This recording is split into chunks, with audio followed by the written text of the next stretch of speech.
Hey y'all. So today's tie-dye is going to be a red and black snakeskin design. And I actually lost the footage of me tying it, but I still wanted to post it because it turned out really cool. So I'm using Dharma Trading Co. colors, Timberwolf, Fire Red, and Raven Black. Raven Black is my favorite black from Dharma. And these are all Procyon dyes.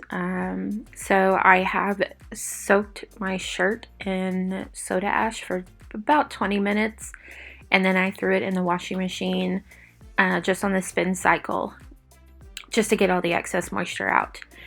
And actually, after I tied this one, I did let it sit for about 24 hours just to dry out a little bit. It's a really thick shirt. This is actually what's the brand? Carhartt shirt, and it's a really thick like work shirt. So I wanted to let it dry out so that I could get a little bit better saturation. Hopefully it'll help with that. So I'm just putting the black along my sinew lines. I did tie it up with sinews so that I would have some white lines to really define those kind of scale patterns. So I'm just kind of going slow and putting the raven black all along those sinew lines.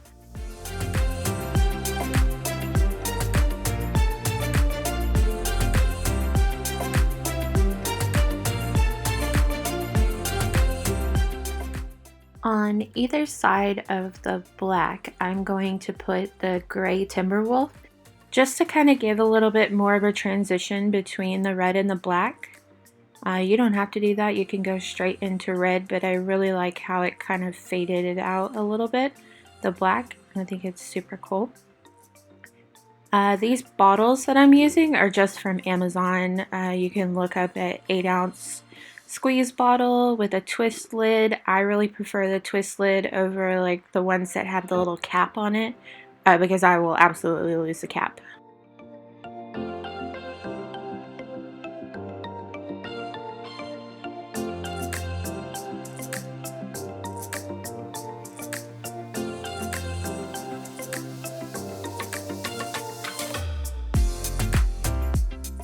You can see I have a lot of dye kind of pooling down in the bottom already. Because I let the shirt dry out, it was having a little bit of a hard time soaking in.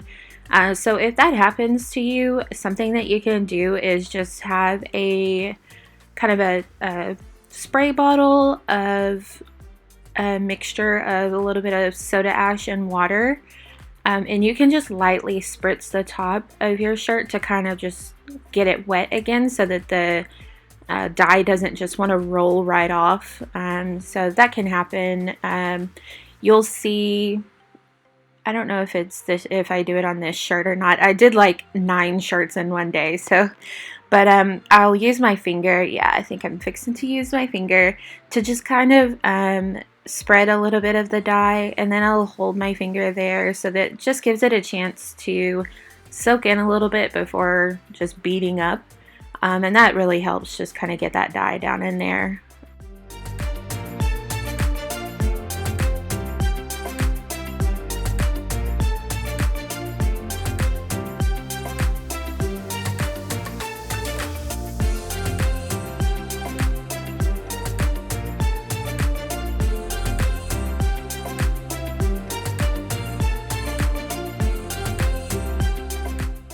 You can see I'm just kind of like rubbing it in a little bit just to break that tension, the surface tension. And that'll help the dye kind of just soak in. And then once it's wet, it soaks in really easy. Like the additional layers that you're putting in soak in pretty easy after that. But you just got to break that tension a little bit. And if my shirt had been still damp, that wouldn't have been a problem at all.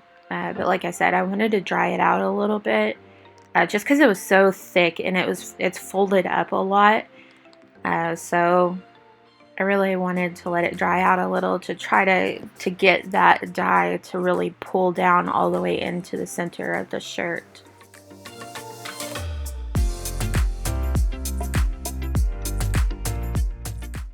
And this design is actually something I saw on Fun Endeavors Tie-Dye Lab here on YouTube. If I remember, I'll try to link it down in the description box so you guys can see how it's tied up and how she did it. So that's who I learned this technique from. I think it's really awesome, and if you have someone who likes, you know, that kind of like scale looking pattern, it's a really cool design.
So I'm just going back over with a little bit of the Timberwolf just to kind of like blend those areas just a little bit better. And then I am going to flip it over and do the back side. You can see like I got pretty good penetration there with the dye. It really started coming through.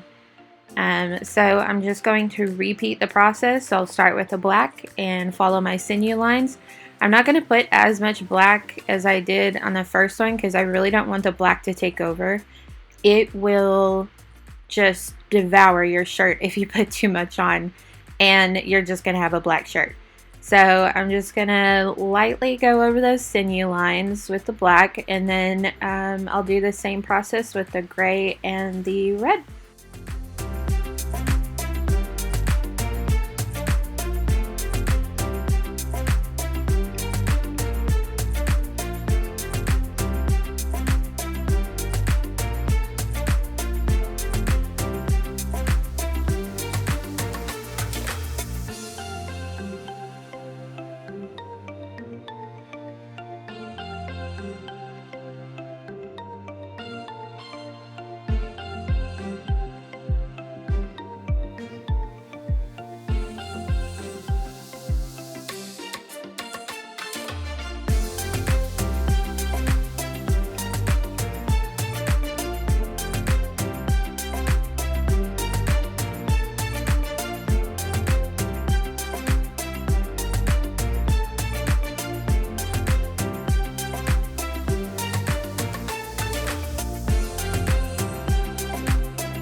Okay, so I apologize for my hand being in the way here, but what I'm doing is checking the saturation of one of the thicker sections, and I'm just kind of pulling it apart here. You can see when I pull it apart, there's still a lot of white down inside there. So I want it to have pretty good saturation in the, especially in those thicker areas. So I'm going to mix up a little bit more red dye just to make sure that I'm really coating that. I want some white down inside there, so that it can give like really good saturation or really good separation. But I don't want a whole lot of white.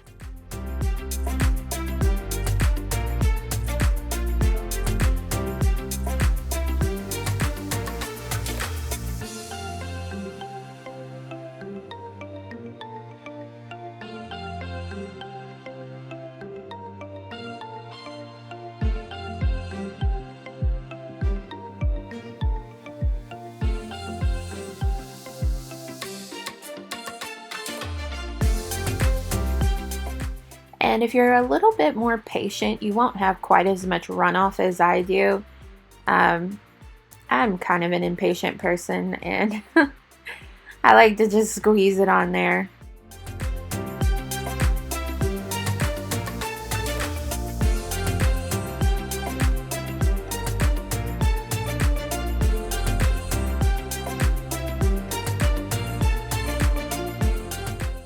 And I'm really trying to get into the edges to try to get that dye to get into the center a little bit more. So I'm really focusing on trying to get those edges getting coated and kind of squeeze some between the folds a little bit.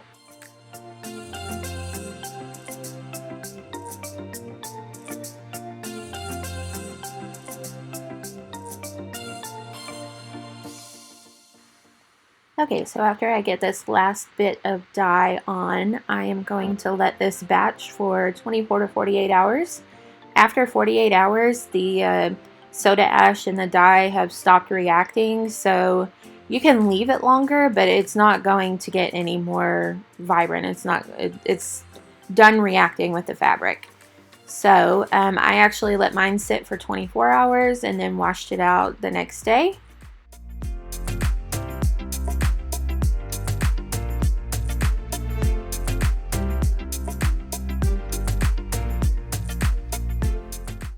Alright, so that's it, and here are the results.